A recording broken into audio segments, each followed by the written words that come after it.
So, hi, I'm Breniyah Griffin, and I go to DeRay Middle School, and I'm in 6th grade.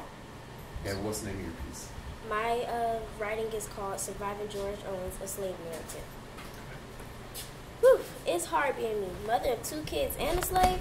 Hi, my name is Asia, and this is my story of surviving George Owens. While living there, I had to deal with many years of cruelty. I don't know exactly how many because I can't read or write, but I know it was long enough for me to hate every moment of it. I think I was 27 years old when I was brought to Savannah, Georgia. By that time, I already had my beautiful twins, Miracle and Honesty. The twins were 12 years old when we arrived. I counted their ages by Christmas. It was the only day the master let us be with the rest of our families. I was lucky enough that they were able to come with me. Imagine not seeing your baby girls growing up and where people working them like grown folks. That's the worst feeling ever. I worked like a dog for other people's children my entire life. Before I came to Savannah, I lived in Alabama. I waited until my kids were 12 years old to try and escape. Sadly, my plan did not go too well. I was caught by another slave master. They whipped me and then they sold me to Mr. Foster, and he sent us to Savannah to work for his daughter Sarah. When Sarah's father died, my children and I became her property. I was responsible for tending to her personal needs, and my kids were her maids. Life wasn't so bad until Sarah got married to George Owens. Life with Mr. Owens was depressing. When I arrived, my work as the family nanny began immediately. Miracle helped me out with the children even though she was a child herself, and Honesty worked in the kitchen. When I couldn't break away from the master's children, Miracle and Honesty was under the care of other slave women in the house. I slept on the 2nd floor in a girl's room on a tick. The room was freezing in the winter and burning in the summer. I hardly slept on a cold night. Master would get angry at me if I let the fire go out on his little darlings. Each morning, Miracle came up and cleaned the room. It was sometimes the only time we were able to spend time together. I think I worked as the family's nanny for 32 years. I took care of Mr. Owens' babies and grandbabies. The saddest part is my children also worked for 32 years. My children would used to try and sneak to come talk to me. That's crazy. My own children have to sneak and talk to their own mother. Every morning, Miracle would try and say, "I love you, Mommy." When she said that, it just made my heart melt. I hardly ever saw Honesty. She worked so hard. By the age of 14, she looked like a tired grown woman. They would ask me questions like, "Mommy, when are we leaving this horrible place?" I would tell them, "Baby, just pray. We're going to make it out." But my girls are the reason I kept going every day. I probably would have been trying hard myself if I didn't have them.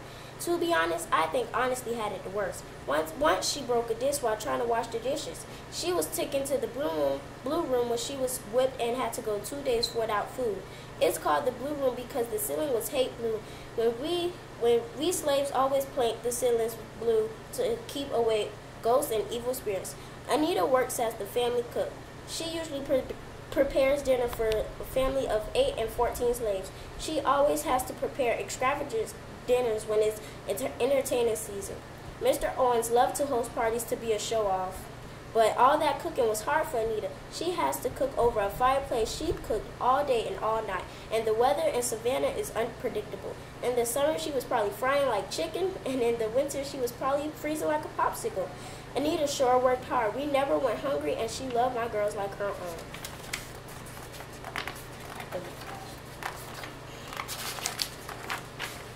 Today, me and my girls are free, thanks to President Lincoln. January 14th, 1865 is a day I'll never forget.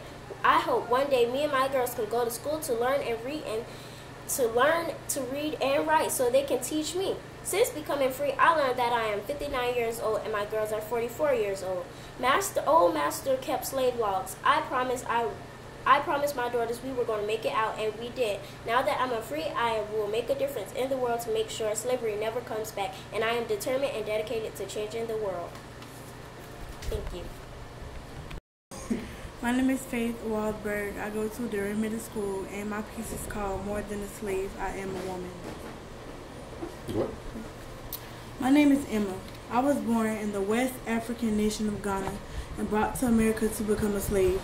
At the age of 20, I became the nanny for the Owens-Thomas family. I can't believe I'm actually writing to the future guest of the Owens-Thomas home. We weren't really allowed to write back then. Well, half of us couldn't even write nor read. African American women nor men had equal rights at this time. but I'm here to tell y'all my story as an African American slave working for the Owens Thomas family. I've served as the nanny from the 1830s to the 1840s for the Owens. My major responsibility was to attend to the master's children. My daughter Harriet was responsible for helping me with the children and helping me out in the kitchen. She was always allowed to be with me, only when I cared for the Owens children, but soon she was sent away when she became old enough to work. I thought as though I was no different from any other slave. My daughter once asked me, were we really slaves? I put it to her in this way. Baby, I've cooked, I've cleaned, I take care of everybody. I work really hard. The only way I find us different is that we sleep in the house. I slept on the floor at the foot of the children's bed. My bed was called a mattress tick, a thin padding. I also had a blanket and a thin pillow. My mattress was rolled up each morning and stored under the children's bed. The Owens Thomas house consisted of 2 floors with 4 bedrooms in the basement area. The basement was used for cooking, scullery, laundry, the ice house, and the storage cellar. The children slept upstairs. That's probably where you will find little old me. The parents slept downstairs. The former dining room was downstairs. You would probably find me here sometimes too. The sitting or parlors were throughout the home. The sitting rooms were often served as classrooms or family rooms. Public school didn't exist at this time. Therefore, Sarah Owens educated her own children in the family room. She didn't have to hire a tutor because she was very educated, unlike other women at this time. Sometimes slaves were required to sit with their master's children when they were in school. This was in case a child needed something. Many slaves learned to read and write this way. If a slave was caught reading, caught writing, or caught teaching one another, they were punished. They would be beaten, sentenced to death, sentenced to jail, and even separated from their families. As like any other slave, I had no rights. I was to do my job every single day through sickness and in health. Sometimes my job was a living nightmare, but I always found something to cheer me up. One day, I struggled to understand why my people were treated the way we were. I cried and cried this day. Later that night, I sung my sweet little Harriet a lullaby. This cheered me up a lot. I would usually cope by crying or singing to my baby until they took her away. Pregnant women slaves were expected to continue until their child was born. Only a month's rest was allowed for recovery from childbearing. When they took Harriet away, this took a huge part of me. I never found out where my child was sent away. Children were usually sent off and sold when they were close to the age of 6 and up. I can't believe I remained with the Owens family for 40 years. Throughout history, women have still not gained equal rights. If you're reading this now, I hope it's different for you and your generation. Some people may know my story, some people may not, but no one would ever wear my shoes in the Owens Thomas family. I'm Aniyah Taylor. I'm in 8th grade. I go to Myers Middle School, and the title of my piece is The Diary of Belle. May 1834. Dear whomever may find this beloved journal of mine, you will know my story, sacrifices, losses, everything. I'm 15 years old. It's been 3 months since they took me away from Mama and Papa. They said no nigger should be allowed to read or write. Sarah, my old master's daughter and my dear old friend, taught me how to read and write since we were 5 years old. When Master found out, he was furious, almost threatened to kill me. Instead, he sold me off to the Owens Thomas family. They're some rich white folks who live in Savannah, Georgia. On my first day, Master George ordered me to help Diane in the kitchen. We served Master's family food morning, noon, and night. Diane says, change gonna come one day, but until then, we gotta do what we gotta do to survive. So if that means cleaning up after those snotty-nosed kids and picking up after these lazy white folk, then so be it. I hope Master doesn't find this, or it's gonna be my behind.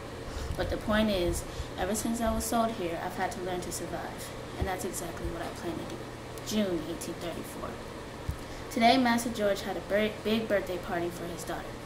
Me and Peter had to help serve. Emma had to keep the children in line. All these white folks and their children came to the house, asking for lemonade, tea, or even the slightest bit of bread until dinner was actually ready.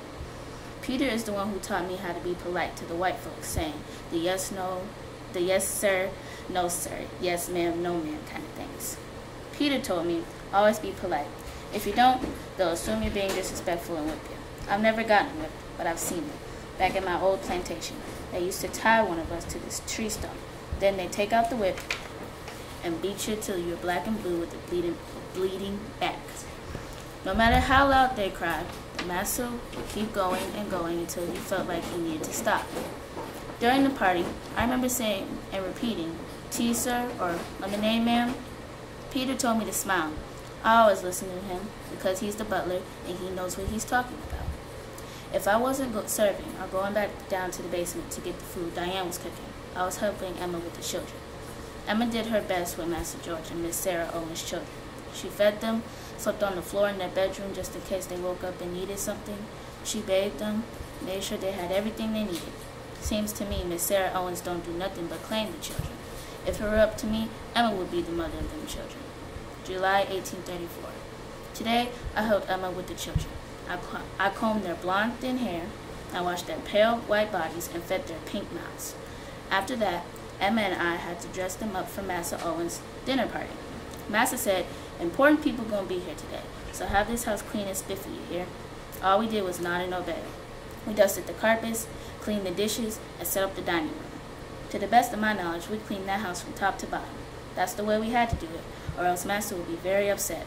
We never want Master to be upset. While Diane was cooking the food, I decided to give her some reading lessons. No one knows I can read and write, not even Master. I want to share my gift with everyone else. Everyone should have the right to an education, even us slaves. Diane would sound out the letters sound by sound until she can get it. She knows words like good, bad, and goodbye. Papa told me it would be selfish to keep my gift to myself, so I shared it with Diane so she could share it to her granddaughter. We must stick together, Mama used to say, in order for us to survive. August 1834. Most days I feel bad for Peter. They sometimes treat him like dog poo, like he hasn't gone above the stars for this family, and they just treat him like he ain't nothing. Peter says he had a family once, like me. He says he misses them most days. Other days he wonders where they are, who they could be, if they finally escaped. I wonder if Mama and Papa escaped. I wonder if they finally got away from this hatred land we call a country. This will never be my home. October 1834. This will be my last time I write to you, diary. Emma, Diane, and Peter have helped me plan my escape.